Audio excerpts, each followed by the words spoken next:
Hey guys, today I want to talk to you about something that is a super common question that people ask me about when getting into both short-term rental investing and long-term rental investing, and that is pets. And should you or should you not allow them in your property? So in this video, I'm going to go through and we're going to talk about some of the considerations and things you may want to think about when you're deciding for any of your properties at all. And sometimes the answer for one is not the answer for both or for all of them if you want to allow them, and then things you should consider and that you should factor into your decision-making process. At the end, I will talk to you about why I choose to allow pets or not allow pets in my rental, my rentals and my short-term rentals, and kind of how I've come to those decisions. So before we get into it, if you have looked at any of my videos before and they provided value, or if as we get through this is valuable to you, I would super appreciate if you would smash that subscribe button down below. It helps my channel to grow and I super appreciate it. So let's get started. All right. First of all, before we get into this conversation at all, one thing that I want to discuss with you is what is a pet? It is not a service animal. I see so many people there's all these Airbnb forums on independent websites or on Facebook. I joke to my husband, I call them my Airbnb support groups. Help me. Because most of the time people get on there and they kind of vent about their rough experiences. So I always joke, oh, I was on my Airbnb support group. And people are always talking about how they have a no pet policy and somebody wants to bring a service animal. And a lot of people have the right answer and they say, listen, if somebody has a service animal, it is the law that you do not discriminate against them. You cannot tell somebody they can't bring a service animal to a hotel, to an Airbnb, to a long-term rental. It is not allowed and it is illegal. So you need to know that a service animal is not a pet. Okay? It's not a pet. I can't tell you how many experienced hosts and how many experienced real estate investors I worked with when I used to do property management who would say, we don't allow service animals. That is illegal and it can get you sued. So we are not considering service animals in this talk today. We are purely talking about pets. So I want to establish that right now, okay? So we're talking about pets. So a couple things to consider. First things first, are pets allowed in your property? There are some condos and apartments and HOAs that are probably going to disallow pets or certain types of pets or certain numbers of pets. So if you own a property or if you are rent hacking, meaning you are renting a property and then you have permission to short-term lease it out to make an additional income, are you allowed in that condo unit, in that apartment unit, to have animals, what animals and how many? So the first thing is, are you allowed to, right? Because if you're not right away, okay, we can't allow pets. Still does not negate service animals. So are pets allowed? Another thing you want to take into consideration is what is the benefit to the detriment of allowing pets, and do they outweigh each other? So for example, if you are going to allow pets, how much more can you make in pet fees? Because on the Airbnbs, or even if you travel and stay in a hotel and you bring your dog with you, they're going to charge you an additional fee to have a pet with you. So what's the upside? How much more money can you make by allowing pets? What pet fees can you charge, and will your market accept? So if you go and you look at other Airbnbs in your area, what type of fees are they charging? Are they charging $5 for a dog? It might not be worth allowing a dog in the extra cleanup if you're only going to get $5 extra. But if you can charge 50, 75, 100, depending on the caliber of your property, is the extra income justifiable, and does it make sense to want to allow pets? The other thing is, how many more rentals are you going to get? How many more nights of rent versus vacancy are you going to get by allowing pets? One thing that I've noticed in my small town is there are not a lot of Airbnb owners who allow pets. So the ones that do, if someone's traveling with an animal, that sets them apart. For instance, we used to travel to Utah to go to our dog's trainer. The whole reason we were going there, we would go once a week, and we went to the same Airbnb every time because we found one that we liked and we just booked it out. We would go on the weekend to meet with my dog's trainer and do a training session. we would not have booked anything that didn't allow a dog because our trip was for our dog. So we were, one, she didn't do anything. She was a very well-behaved dog. But two, we were willing to pay extra because she was the whole purpose of the trip. I would have not even considered an Airbnb that didn't allow a dog. So how much more can you charge for allowing a pet? And then how many more bookings are you gonna get setting yourself apart by allowing pets? Now there's some other things you need to consider.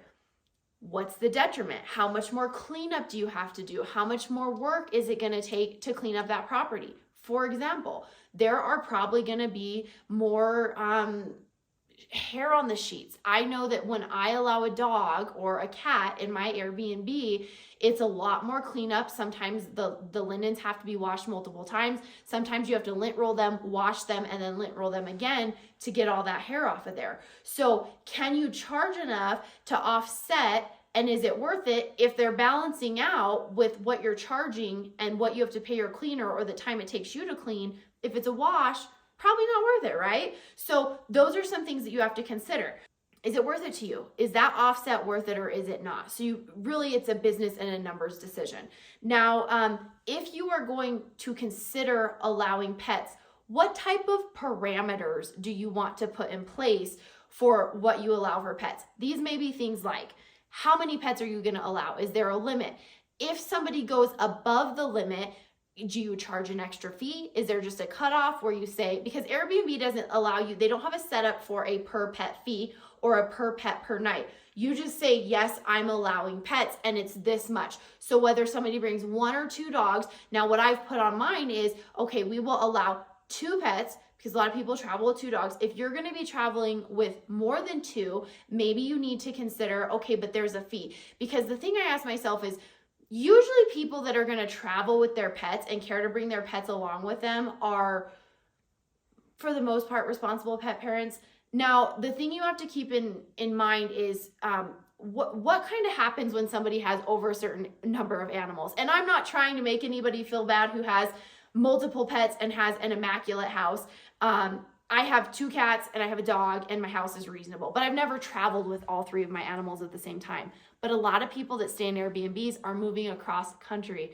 We're on I-80 and so many people are moving all the way across the United States and we're the stop for the night and they have, a cat and a dog or 2 cats or whatever. They have all their whole brood with them because they're traveling. So would you allow those people there or not? And how much would you have to pay for their pets to make it worth it? Now, in my mind, what I found with rentals, and with pet fees is kind of once you get over 3 animals, things kind of tend to get out of hand. So I don't know if you've ever seen Talladega Nights where the kids are running around the house going, anarchy! Anarchy! I don't even know what that means, but I love it! This is exactly what I envision whenever I have somebody get a hold of me because they have more than 2 pets. My last experience with this, the lady got a hold of me. She said, I have 3 dogs. They were traveling. We have them with us. Would you allow it? And I reviewed the pet rules with her. Hey, we have dog bags. Make sure you clean up after your dog. Here's the things we provide. Please be responsible. Well, when I went to clean that house after, and we had allowed it, she had brought her 3 dogs with her.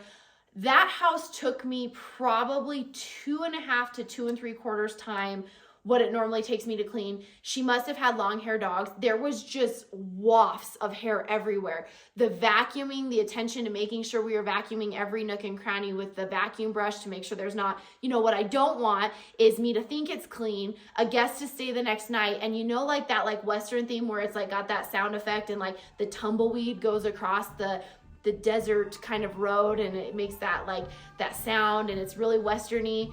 I don't want that happening with hair across the floor because I thought I got it all up. So the attention to cleaning that we had to do was really strong and it was just crazy. And they broke a couple things, or they broke a thing. They broke a glass vase. Anarchy! And she got a hold of me and apologized and offered to pay. But I think when you get, depending on the size of your property, if you're renting a cabin in the woods, that's a lot different than a little 1-bedroom house in the town, right? So you have to take those things into mind. For me, maybe 3 was too many, and it was just wild for that amount of space. The other thing you have to keep in mind is what type of animals are you going to allow. A lot of landlords that I talk to with long-term rentals are fine with dogs, but they're not fine with cats. Or I've had people that are fine with cats, but they're not fine with dogs, or we're fine with dogs under a certain size. You know, these are all things you have to keep in mind and in consideration before you make a parameter and then apply it consistently to each of your guests moving forward.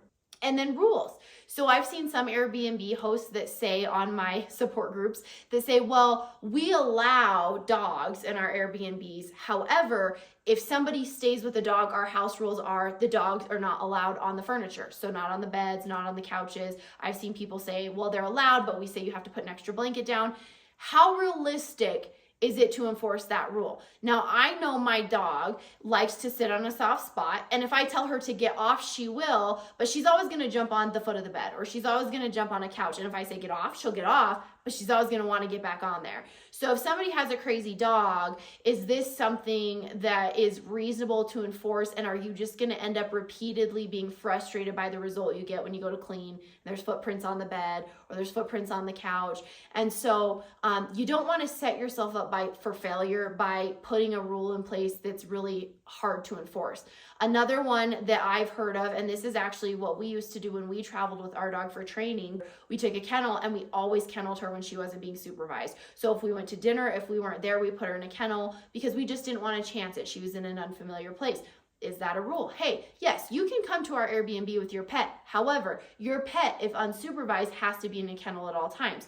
Is the dog allowed to be left in the yard if you're not there? No. Do they have to be inside? Do they need to be on leashes? Things like that. You need to put the parameters in place so guests know the rules so you're not setting everybody up for failure, right? Okay. What can I do to protect my home better if I do allow animals? Do you need to think about maybe this is a multi-unit and we need to enforce leash rules? So my upstairs tenant and my downstairs tenant and their dogs aren't having a scuffle, things like that. Do I maybe need to not have glass furniture lower down on the coffee table and maybe I mount it on a higher shelf because I don't want it knocked off by a tail? There's things to take into consideration if you're going to factor in allowing pets in your Airbnb, right? Now, here's what I do. When I first got into investing in real estate many years ago, I don't even know, 10 years ago, I don't know, when I first bought my own, I made the decision early on that we were going to allow pets in our rental properties. And these were long-term rentals, but there were a couple things that I thought going into it as a novice. One, I had always had a pet when I rented, and I was always happy to pay extra to have my pet. I understood that, extra deposit, extra rent, and then, but my pet didn't do any damage because I was a responsible pet owner. The other thing I realized is in my community, so many people are pet owners that the people I knew that didn't allow pets in their rentals, a lot of times people just got them and lied about it or hid it, and then it ended up being a tuffle, I don't know if that's a word, it ended up being a point of contention anyway, and people would try to hide their animals or lie about their animals. So I thought, well, if someone's going to have them anyway, I might as well get a fee for them having them there because there is going to be some additional wear and tear.